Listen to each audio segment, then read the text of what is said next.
Goeiedag YouTube. Ek het gedink en ek het baie tyd saam met die Here gespandeer. En ek voel net hierdie gejaag van die lewe wat mens altyd van punt A na punt B bring, is baie erg, want mens probeer altyd net jaag soontoe en daartoe.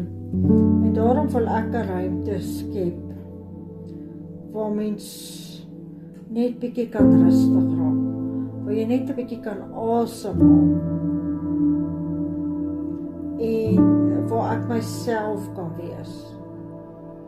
Nie perfek nie, net reg. Ek het wel nou nog nie baie goed om te wys wat ek gebrei het en gehekel het of wat klaar is nie. So ek is regtig nog in die begin van die journey. Maar dit is dalk net die mooi deel waar ons saam kan groei. Bedoelende steek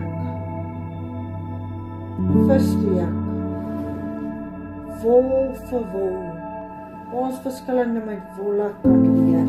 Ek dink baie van ons voel ons moet eers reg wees voor ons kan begin om 'n YouTube channel te begin. Jy moet die regte studio hê, jy moet die regte equipment hê, jy moet die regte kamera hê, jy moet die regte beligting hê. En dit is waar ons baie keer die fout maak. Mens moet stadig begin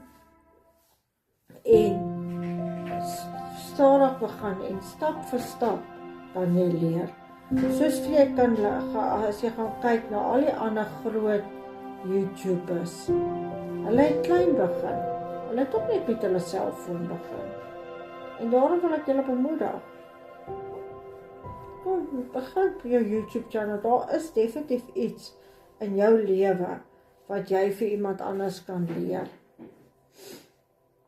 Maar as jy voel, jy wil by 'n plek wees, waar jy net 'n bietjie rustig kan wees, waar jy jou kan self wees, en waar jy saam iets kan bou, dan is jy welkom om Vrydae-aande saam met my hier te sit. Ek wil jou ook sê baie dankie dat jy wel hier was en die video gekyk het.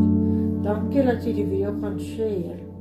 Dankie dat jy hom gaan like en dankie dat ek sien julle weer met die volgende ene. Ek kan nie wag nie. Ek is al so opgewonde. Want ek wil graag 'n awesome dag hê en onthou eet 'n stukkie koek. Drink daai koppie koffie, dis immers naweek. Jy het hard gewerk daarvoor.